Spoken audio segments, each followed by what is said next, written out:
Welcome, exceptional agents and investors from across the country. Today is Thursday, July 29th, 2021, and this is Mastermind podcast number 338. We have two people in the queue. If you would like to actively participate, just hit *6 and hit 1. Let me go around the room real quick. Bruce, anything you'd like to share before we get started? Nothing at the moment. Okay, Tim? No, sir, and I will be departing shortly. I just wanted to get us started, and that's about it for me today. All right. Well, you can leave, but don't depart. That would be premature. So you can leave whenever you want, though, like the Hotel California. All right. So let's go to our first caller in the queue. First up this week is David Pannell. Welcome back, David. How you doing? Hey guys. About foundations, I keep hearing about it, but I don't see it on the website anywhere. So can you direct me where to find that? Yeah, or sure. Did I miss a link or something for the training? When you log into your portal and you click on training and then click on professional real estate coaching. Okay. There's a button there for foundations. It's also one or two other places, but that's going to be the easiest place to find it. I see it right there. And then, good. Okay. Yep. Nice.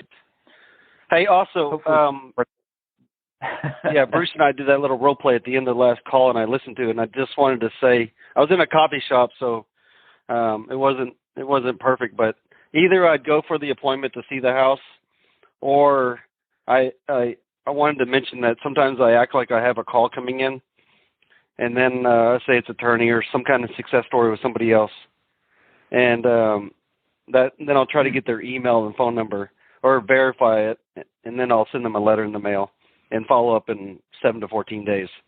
If I feel like they're sagging or just waiting, and there's not appointments set there. I just wanted to clarify that at the end of that because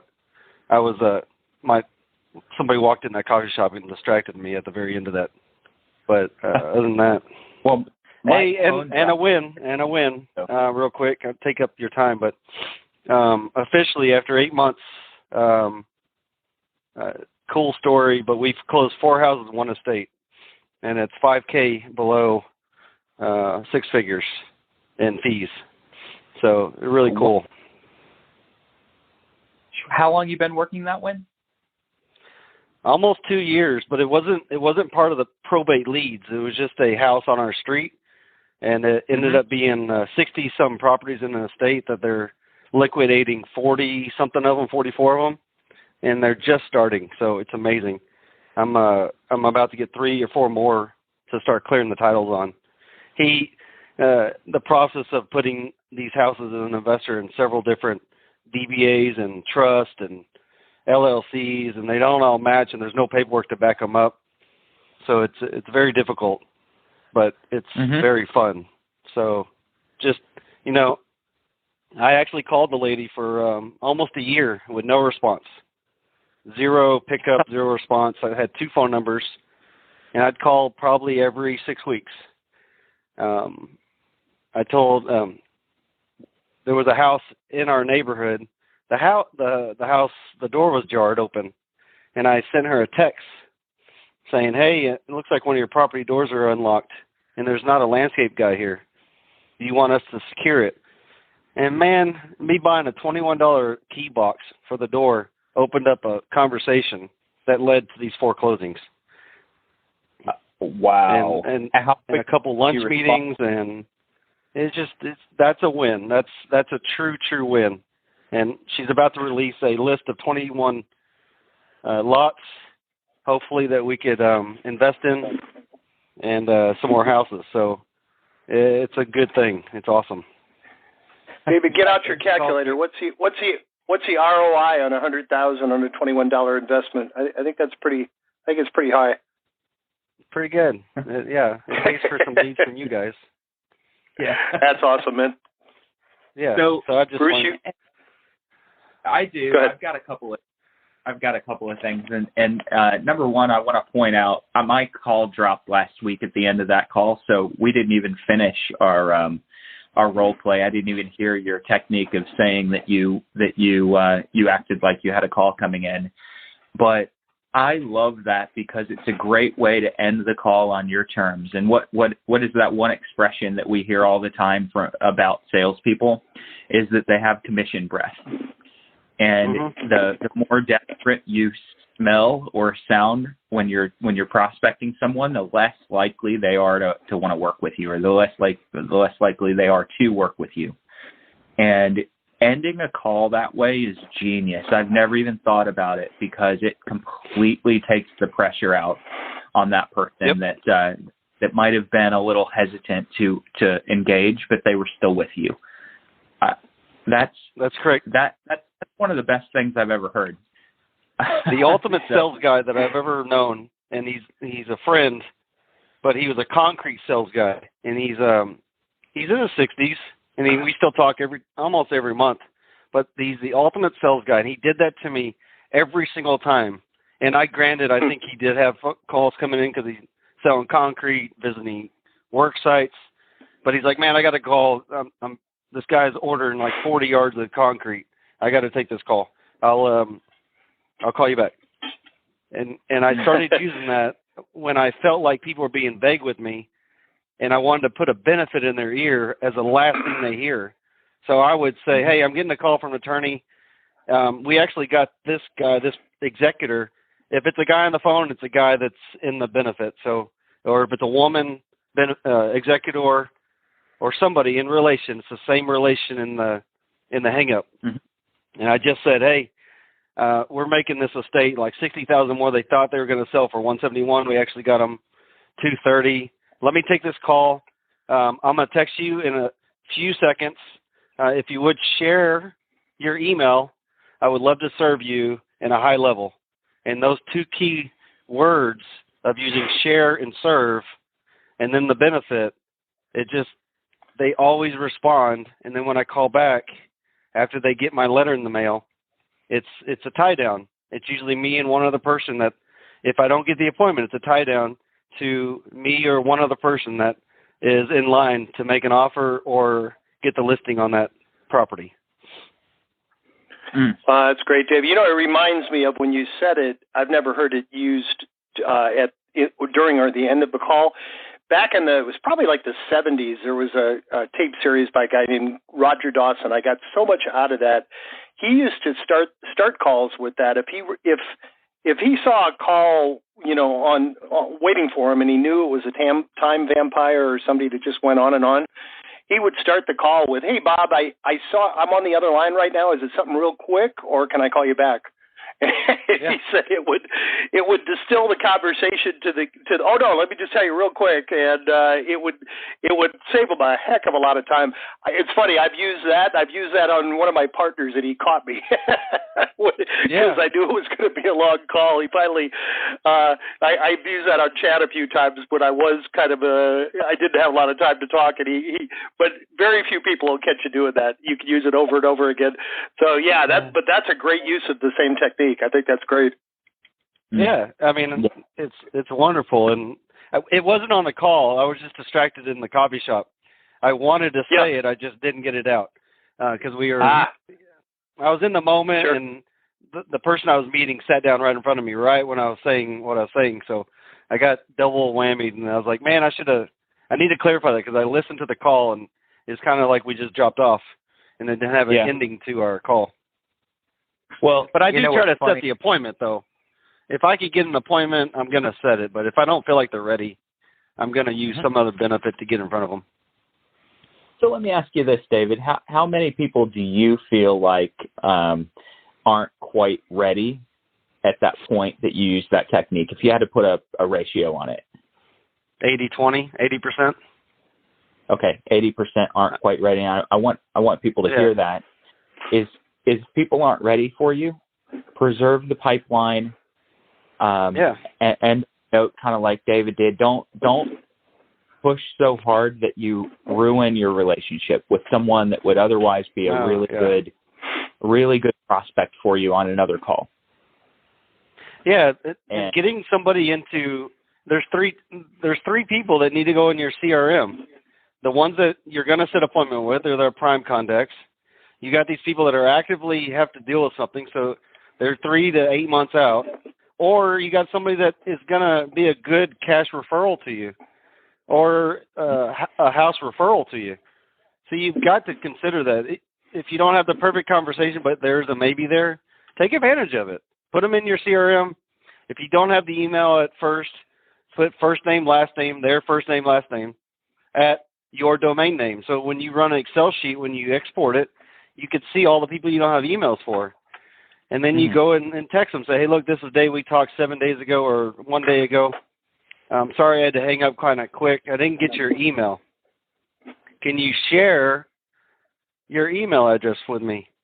And when people say get or give me, nobody wants to get or give anything to anybody, but they will share it with you. So if you use the words that inspire people to do something, and sharing, serving, they're going to give it to you every time. And then now you have a good contact in your CRM. Before you know it, you have 1,000 people in there, and you run 4% of that. That's 40 people that you could close every year based on your data. Outstanding. That's amazing. That's amazing. So little word tricks like that. Share. Are you open to? Would you consider? Now, I like the way you phrased that is, can you share your email with me? Yes. A lot of times I'll insert the words open to or consider, but when you're asking for something confidently, you probably want to just go straight for it. Like, can you share this? It's just like dating. Everybody loves confidence, you know? Yep. Exactly. So, and what you don't want to do is, hey, if it's not too much trouble, do you think maybe I could get your email address? You're always going to get a no. Can you share your email? Is probably an 80% yes. You correct me if I'm wrong. And some people just don't use email too, so you do have to have a way to put them in your CRM without an email address, but the fight's there. Using the right words, is, like you're saying, Bruce, is awesome. Hey, I got some information for you. What's the best way to send that over? Yeah, I've used that. Hey, I got some information. Best way to get that to you. And I've had people say, I'll mail it to me. Well, then I just lock down and confirm their physical address, or email it to me or text it to me. I lock down and confirm their cell phone. So I don't care what information they give as long as they give me some information. It's just one extra step and one extra way for you to reach out with some credibility building information. And nowadays, if you could just verify the cell number and the address and have the first and last name, there's an email and a skip trace system somewhere. So it's not that hard to get something to follow up with them.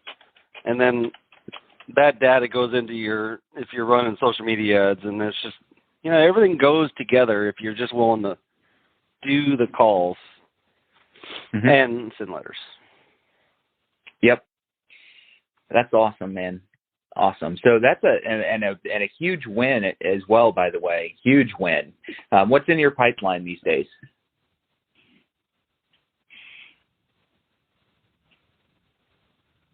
You there, David?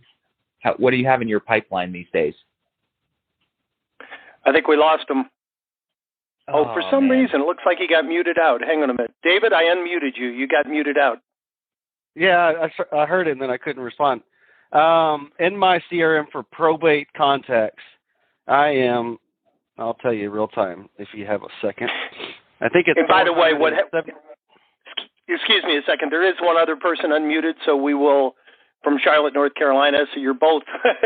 When we're done with David, we'll go right to you. The next person got moved up in the queue. Go ahead, David. I'm at 471 contacts that are in probate that are a maybe or a yes that I can't get an appointment with, and that's 5 counties. So it's just a matter of timing, and they don't all convert. So I'm counting on 4% of that list to convert in the next 90 days. So it's about 21 deals probably. Mm-hmm.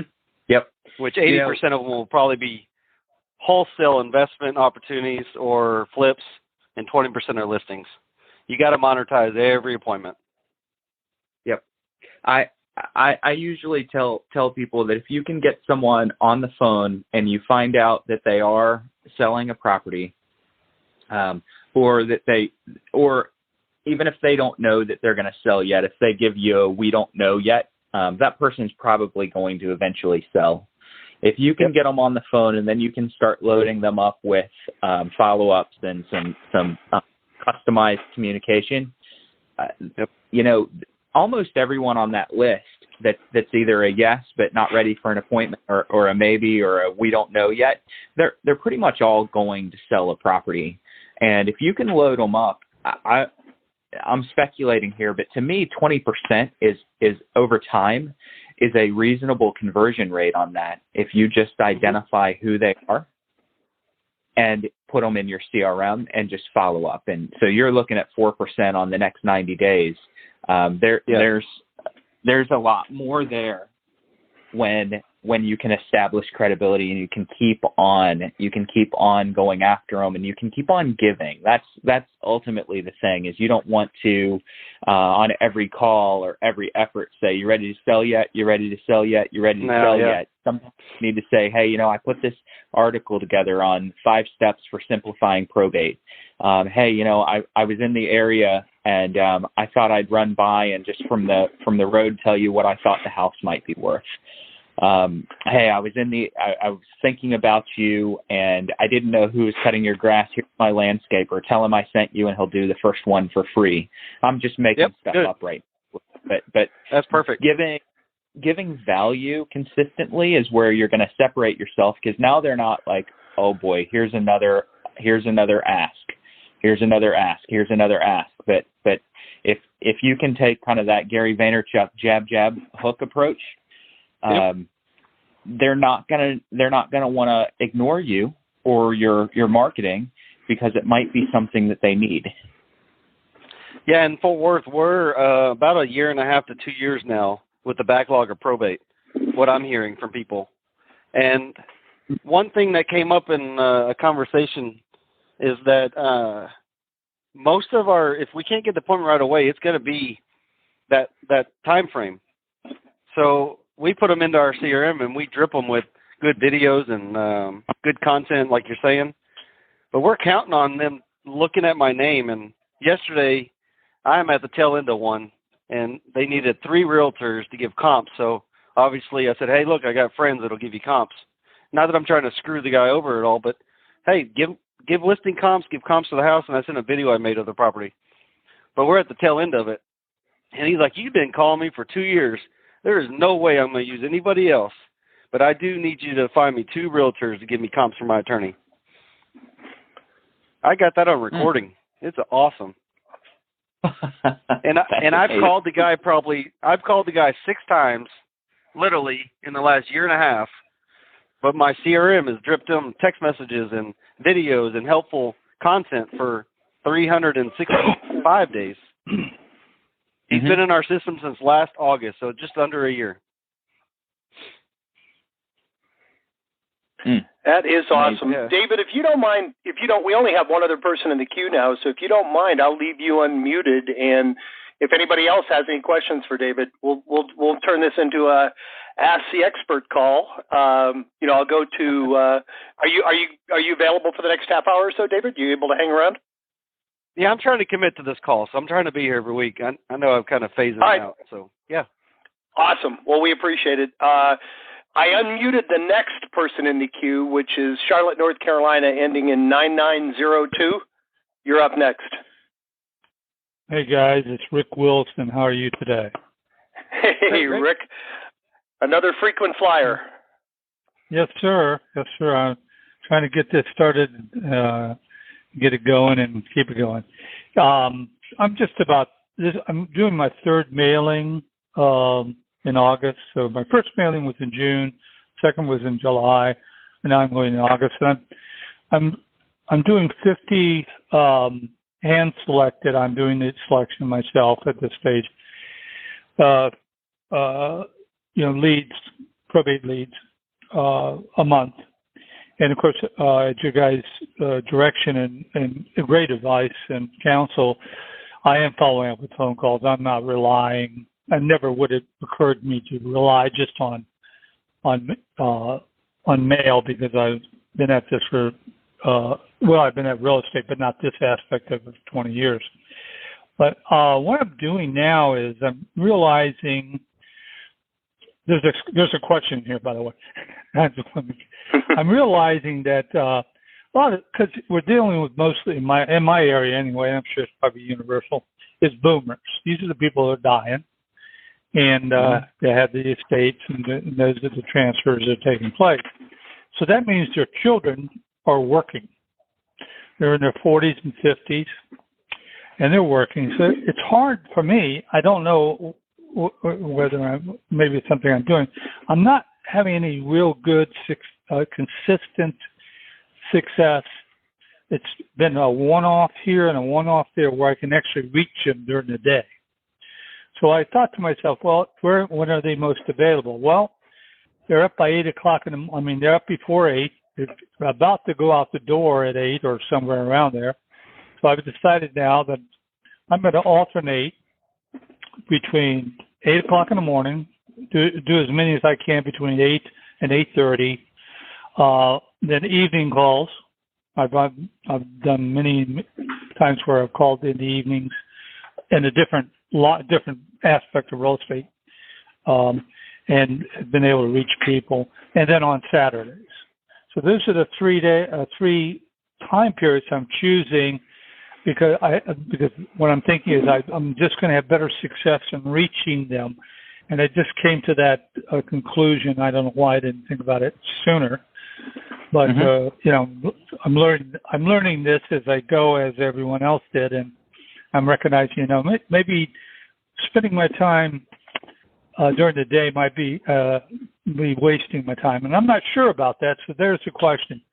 I've been tailoring. Now I'm going to tailor my calls in the manner I just described. Does that sound like it's likely to work, or is there a better idea or another suggestion I could go with? Well, that we've referenced for many years an MIT study that was done probably 10 years ago that says that 8 till 10 a.m. and 4 till 6 p.m. are the better times to call. I'm gonna play devil's advocate on that just a little bit. We are in the middle of COVID times, and there are still a lot of people that aren't going back to work. A lot of people that are permanently working from home. A lot of people on unemployment. Depending on where you are in the country, there are lots and lots of factors that impact when people are available. That if you're relying strictly on that report that was done 10 years ago, it may be out of date. Our VAs seem to be catching people in early to mid afternoon, which was the worst time for many years. That if you said what's the 1, 2 to 3 hour window not to call, I would have said 1 till 4. But guess what? 1 till 4 is converting a lot of appointments right now, or a lot of leads right now. So I think that what you're saying certainly has merit. People are, especially in the demographics that you're calling, they're likely to be up early. And if they're at work, then they're likely to have more time to answer the phone late. But you got to consider what the environment's like. And so I know you're in Charlotte, you're in a city, but there are a lot of people that are just working from home right now that don't have to go into the office, and they have more time to take calls. So don't discount some of those midday calls. Test them and see what you get across. Yeah, I was calling, during the day consistently. I was calling. I just wasn't people. I mean, I had the right numbers too. I'm really confident because they put them in the applications, so that's their number. Now, I did find one or two being coy and deciding to put in somebody else's number, or purposely put in the wrong number. But that's okay. But the majority of people are actually putting their cell phones in these applications, the probate applications at the courthouse. And so I know I'm getting the right numbers, but they just weren't answering.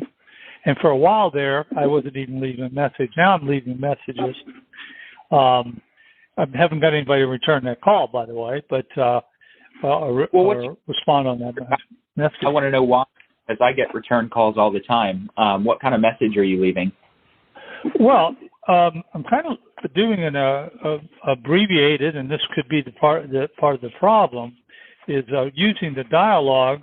I just refer to, I say, hi, this is Rick Wilson. I sent you a letter recently or last week, however the case may be. I bet you hadn't had a chance to read it yet. And I'm giving you a quick call because I work with families going through probate and who may have an inherited real estate and surviving spouses and, frankly, other folks who just need some kind of help. And so it's not a sales pitch. I'm not sure what I do will help you or not. I'd like to take a quick minute to share with you what I do, and then you can decide if we should keep on talking. Please call me at this number. Okay, so that's it. Okay. The gist of it. So what you're doing is you're leaving, and for those of you that have not been through any kind of foundations or dialogue training, you're leaving the introduction portion of the dialogue training that we've gone over, and you nailed it. Perfect. I leave the elevator pitch portion of the dialogue training.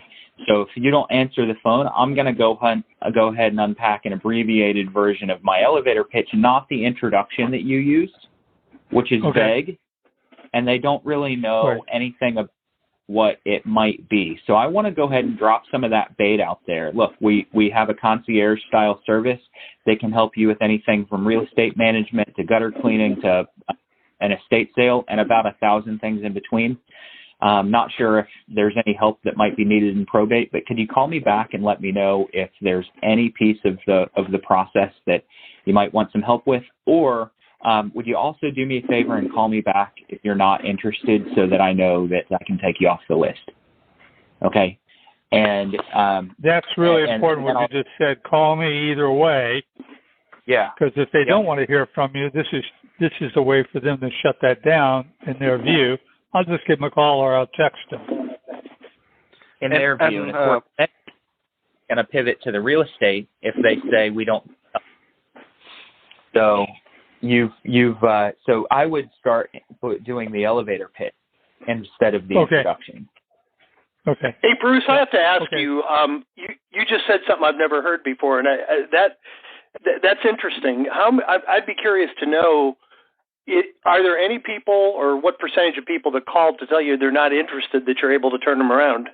Because it's another opportunity to talk to them.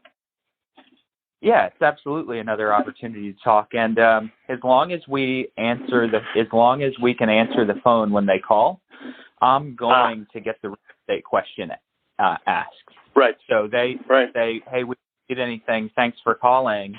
And I say, "Okay, that's good. Let me find your name really quickly so that I don't bother you again. Can you stick with me for a quick second?" And then they usually say yes. And while I pretend to look for their name, and then I say, "Hey, and since you have everything handled, hey, if you don't mind my asking, when probate's all finished, is your family leaning toward holding on to the real estate, or are you thinking about selling?"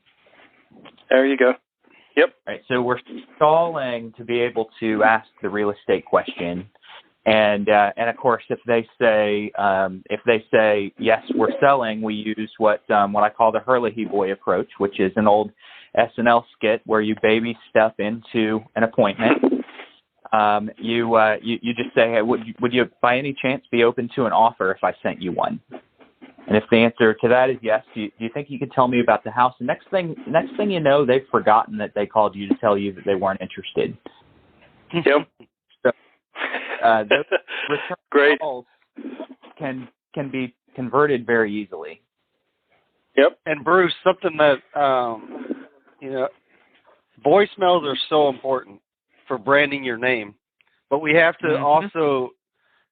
Just like Dan Kennedy says in his sales letters in his books, it's the long sales letter works, and then the Twitter sales letter works. What I mean is, every third voicemail, you're leaving one that runs out the voicemail. So voicemails are right around 3 to 4 minutes. So right out of voicemail, that actually long tails it all the way to the end, and it's like you didn't have everything said. And then the next time you call, leave a Twitter voicemail. It's like, hey, this is Dave Pannell, trying to get a hold of you. Will you please call me? Very curious. Then the next one, a 30-second voicemail. Hey, this is Dave Pannell. I'm a real estate agent, blah, blah, blah. 30 seconds, hang up. That's amazing. I love it. Love it. Yeah, that they was will the call you question I back. was going to ask next. Yeah, because after a while you wonder, what do you say next? How many times can you never know when they're ready to go. So it's a 21-day principle. Do I need to text them, call them, or send them a letter every 21 days? You'll never miss it. Well, that's what I believe, too. I think it's constant contact. Maybe that's too strong a word, but, you should be contacting routinely, planned and executed in a routine manner. Yeah. Maybe consistent rather than constant. Consistent. Yep. Yeah, consistent. I'll post a video if it's okay on all the leads of how I do my Sierra system. I'll post the video if you want. It's a private video on my YouTube, but if you guys want me to, if it's okay with you, sure. I'll post the video. Absolutely. Okay. And Rick, I was going to expand on where are you going to post that? I'm sorry. Go ahead. On Facebook? Go ahead. In the group, all the leads group. Oh, on the Facebook group. I'll do it right now, so it's posted on the 29th of July, if anyone's listening to this in the future. And y'all have access to it. It's a private, unlisted video, but it's you can see it. Yep, perfect. Okay, so Facebook. Okay, got it. Rick, I was going to circle back to your original question about making the calls. Right. It's been many years since I prospected, but when I was an agent, I guess my claim to fame, if I had one, I made 100 contacts a day every day for 8 years. And now, to be fair to you guys that are trying to do it today, people used to answer the phone back then a lot more than they do now. But one thing I realized pretty quickly what you did, it's like the definition of insanity. There are some people, I agree with what Bruce said, it's different now. A higher percentage of people probably will answer in the afternoon than they used to, but there's some people, you call them 50 times and they're not going to answer or call you back. So I kind of made myself a rule. I would call somebody 3 times, maybe 4, during regular business hours. If I didn't get them, I'd put them in my Wednesday night pile, like from 6 to 8, 5:30 to 7 on Wednesday night, I'd call them. And then if I didn't get them 3 times there, I'd put them on my Saturday morning pile. And, the goal was to try not to work a lot on the weekends. But I'll tell you, the Wednesday night was productive, and the Saturday from 10 to 1 was the most productive time. People were home, they were relaxed, they were able to talk. And so you don't make your new calls then. You make the ones that you've tried a few times during that, regular business hours that you didn't get. Try them. And it sounds like you're already starting to do that, but I think that's smart in any market. Some people that aren't going to answer the day are never going to answer during the day, and they're never going to call you back. So, switching up your calling time makes a lot of sense. Yeah, and I love. Do you have any rule of thumb as far as when you actually give up on these people? Do you have a rule of thumb when you actually give up on them? First of all, Rick, I think David said something about loving 10 to 1. What was that, David? It's a twilight time on Saturday. 10 to 1 is beautiful. It's my perfect time to call for sell by owners too. Sure. Oh, yeah. And as far as giving up, I wouldn't give up, but I would maybe park them somewhere in your database and wait a month or so to start calling them, or 2 or 3 to start calling them again, because some of it might just be that they're getting so many calls that they're not returning any. Where if you call that same person, 2 months, 3 months, 4 months down the road, yeah, exactly. I wouldn't completely delete them, but I would park them in the call back in 90 days, maybe file, and I think you'll notice a higher percentage of them will answer, when there's less people calling them. Well, Rick, that advice is perfect.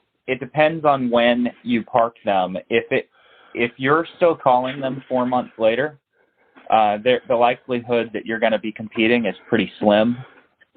So if you're going to park them, it might only be in between like 2 and 3 months or 3 and 4.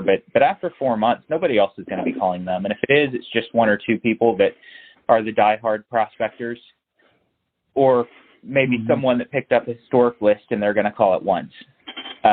You really aren't going to have a competition in market after about that 4th month.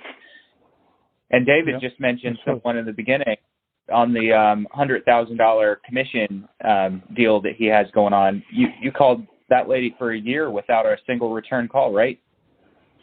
Yeah, just a little under, probably 11 months, and then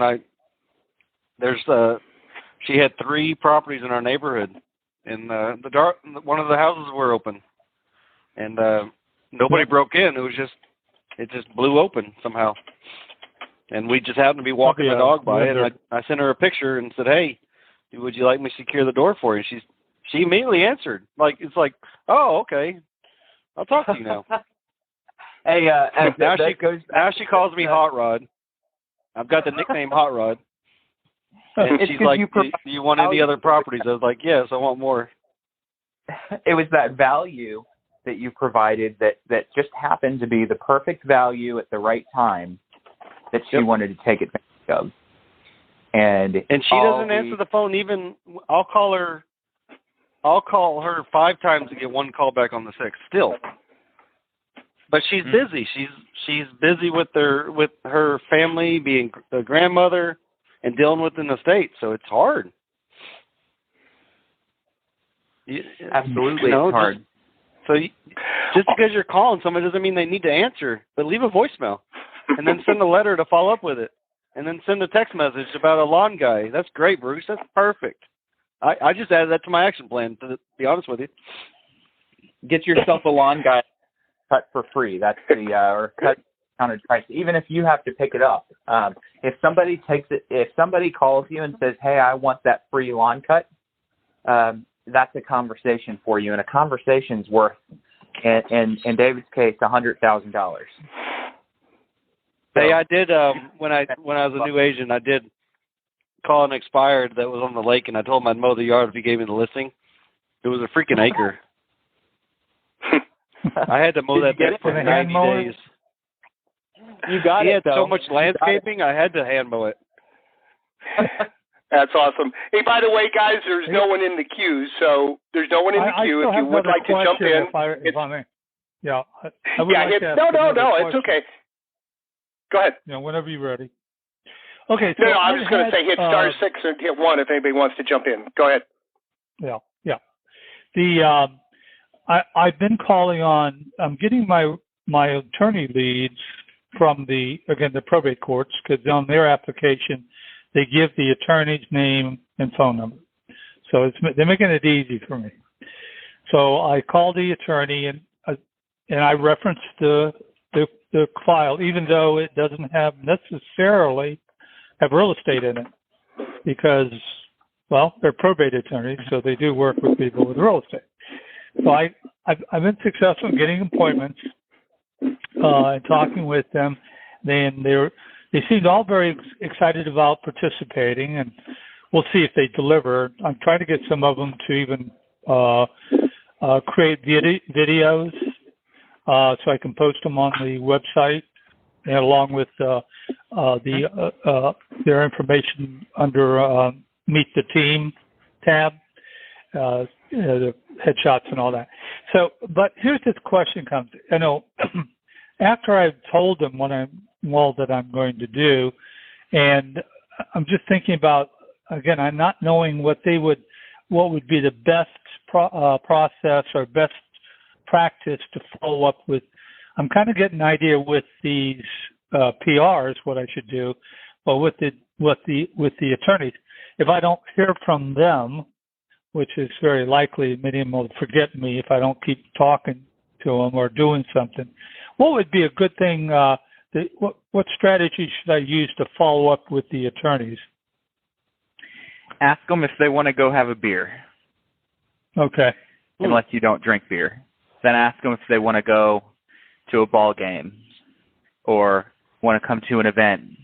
Invite them to things. An invitation is the most powerful thing that you can do for a real estate business, because people, when a realtor's number pops up, whether it's a business connection or a sphere of influence, realtor's number pops up, and first thing that most of them think, especially if you've trained them to think this way, is here comes the pitch.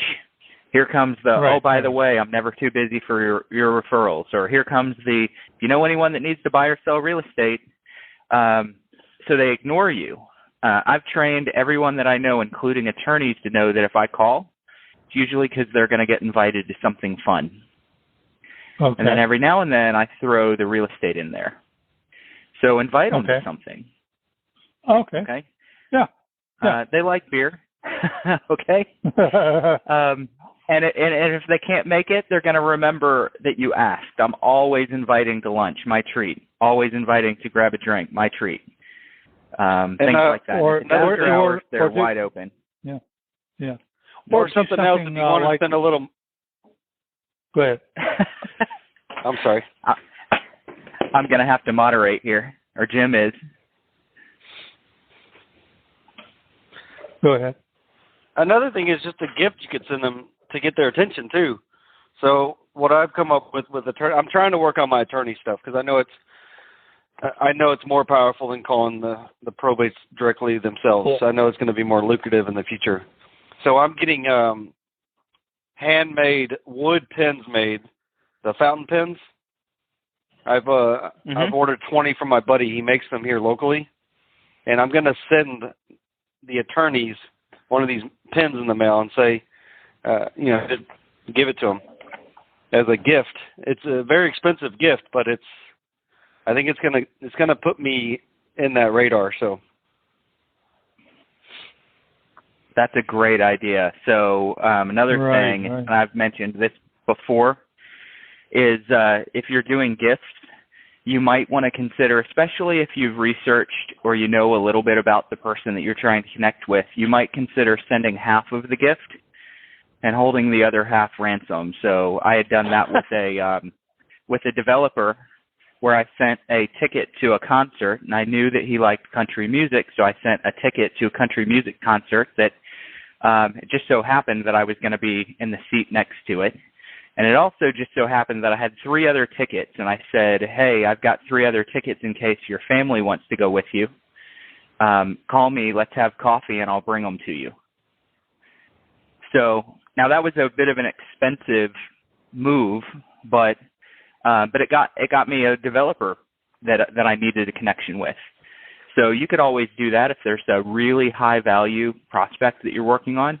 Find out what they like somehow, and send them half of a gift. And the fountain pen is amazing. If you don't want to risk I like that. spending hundreds of dollars for the chance that maybe he just throws the ticket in the trash, then go with an expensive, really nice gift, something like that fountain pen. They're not going to throw that away. You send me a nice pen, I'm going to keep it forever. I get mad if I lose a $20 pen. Yeah, well, we ordered these are $85 a piece to $130. Yeah, and they're made out of desert ironwood. So it's wood that was buried under the sand for over hundreds of years. That's been dug up, like those logs they find under the water. Yeah. So I'll send a picture to the group. They're amazing. Oh, that's awesome. All right, guys, we have one more. I want to buy one. I might want to buy one of those. Every 90 days. We did have one other. Something. Go ahead. Yeah. 90 days, you're sending something. Go ahead. Yeah, that's just it. Every 90 days, I'm going to send something to them. And there's 25 on my list that do the most probates here. That's it. Yep. This has turned into kind of a freestyle call, but it's kind of fun. It sort of reminds me of a Clubhouse call, if any of you have been on that app. We do have one other person in the queue. I'm just going to unmute him and let him join in the party. I think we'll keep this format going. Let's see. Van B, you are up next. How you doing, sir? Eddie. Good. How are you? Yes. Eddie. What's up, buddy? I got a whole bunch of balls in the air, Well, actually, today I'm closing on one of the houses that I had a contract on. It's been a little bit of a bear to get. It was a wholesale deal, and it reminded me why I buy all of my wholesales and then sell them again, because my buyer backed out on the day that we were supposed to close originally, and then the seller was like, what happened? I signed my paperwork. Why didn't I get my money? And so we finally are closing today. I ended up giving the buyer's EMD to the seller to be like, hey, I screwed this up. Here's some money. We'll get this resituated. But I like buying them way better.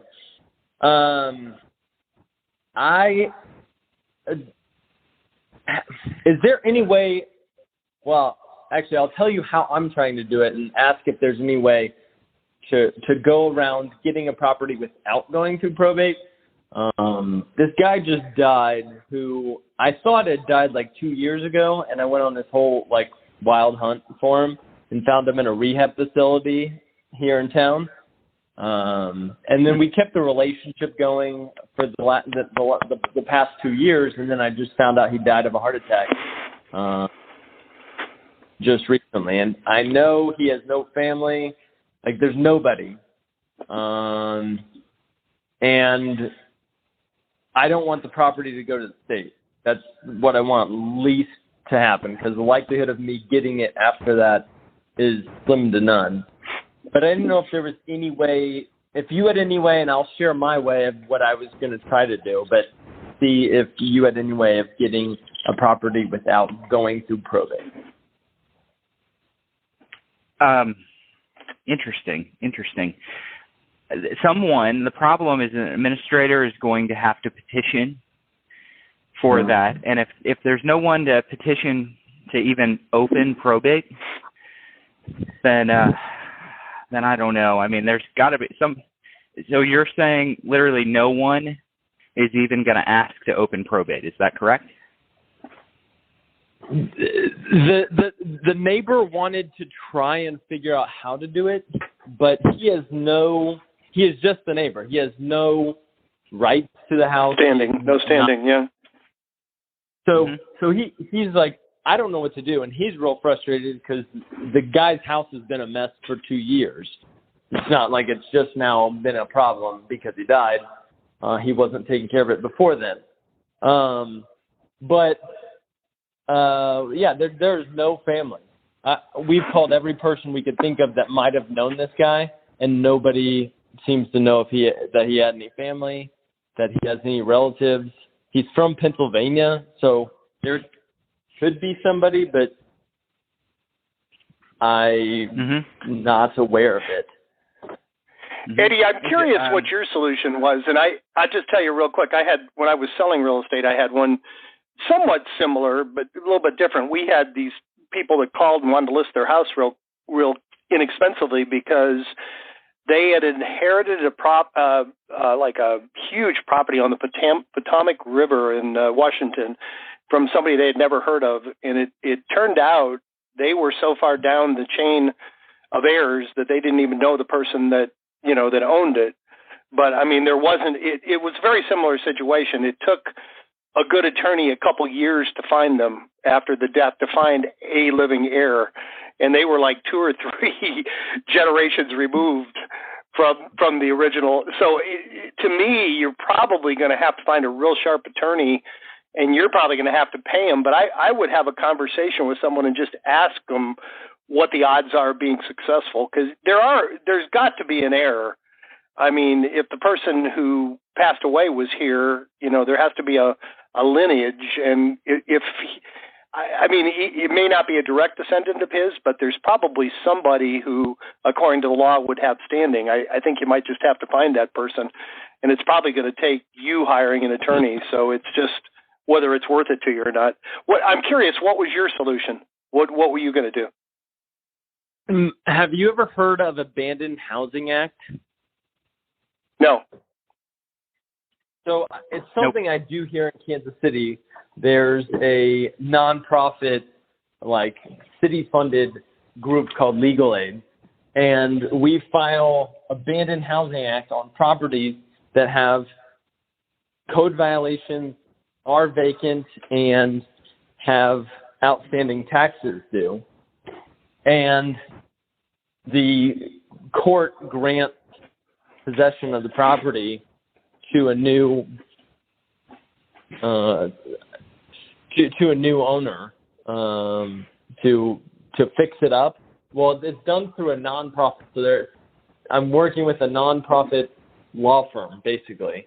So a law firm set up a nonprofit to file this, and we're basically going to try to take possession of it, kind of like I don't know if you've ever heard of the Civil Nuisance Act, but that was my.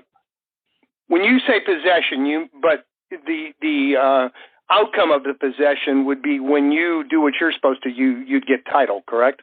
It's not just occupying the. Okay, yeah. I like your solution a lot better. It sounds a lot less cumbersome. If you've got a local mechanism to be able to do that sounds great to me. Any thoughts, Bruce? Yeah. I mean, I would agree with you. It's not something that I'd heard of. So if that's a solution, great. I guess you could always become a squatter too. I'm just kidding. I mean, in 7 years you get title. Yeah, right. I mean, part of me thought like maybe that's the dumbest thing ever, and if it is, tell me. But I was like, what if I just went in and fixed it up and then like started renting it out for 10 years? And, like, we know that nobody's coming for it. It is a bit of a gamble, but I think that'd be the last resort. I like your other path better to be able to know that. Yeah. Now, hey, let us know how that turns out. That's interesting. Never came across that before. The other question I had was, well, I know I'm drawing a blank on it. Bruce, do you put? I don't know. I'm with EXP now, but do you put EXP on your letters, or do you put? How do you put your agency? Or do you put that on your letters, or do you want that to be something you tell them and disclose at the time of meeting? In the majority of states, you're required to put a company affiliation on a letter. Okay. Now, I don't want to promote that very hard. So as long as your state allows it, or as long as your state requires the company affiliation and allows for it to get buried in the footer, I'm going to bury it in the footer. Now, I know that as a realtor, you have to disclose you're a realtor, so I also dropped that into the footer as well. So I'm just making sure that my fair housing, my realtor disclosures, my state requirements are on there, and as long as they don't require it to be like prominently displayed at the top of a letter, which is crazy, but as long as they don't, then I'm going to put it in the footer, because I really don't want that person to draw a conclusion as to what my marketing is about before they've read the letter. But you are going to have to add disclosures into your letter. Okay. I think we lost him. Yep. All right. Well, we have one more in the queue. That should bring us up to the top of the hour nicely. Last up this week is phone number ending in 5757. Well, yes. Hi, you guys. This is Douglas in Seattle. Yes, sir. Douglas. And I've just got a quick thing to say. This is based on the critique I got from Bruce last week. And it was funny, Bruce, because I wondered what it would be like, and I wanted to get clarification. And this morning, I'm recovering from some medical issues, and walking is not easy for me. And this morning, some guy calls me trying to sell leads, and he keeps closing me and closing me and closing me. He wasn't hearing me when I was saying, now's not a good time. And he did it after the fourth close. I just don't want to even talk to this guy again. So good coaching. I saw it in action, and it sucks.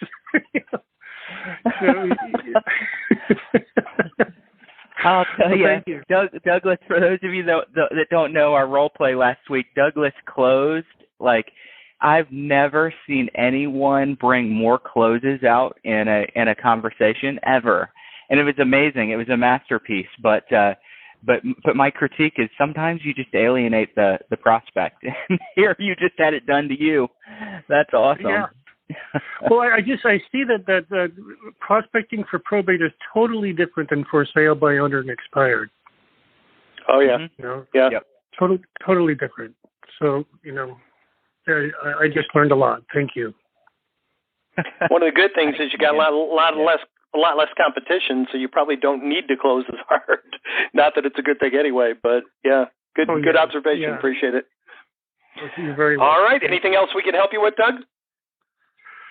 Oh, you guys have done so much already. I'm doing this great. Thank you. All right. Well, thank you.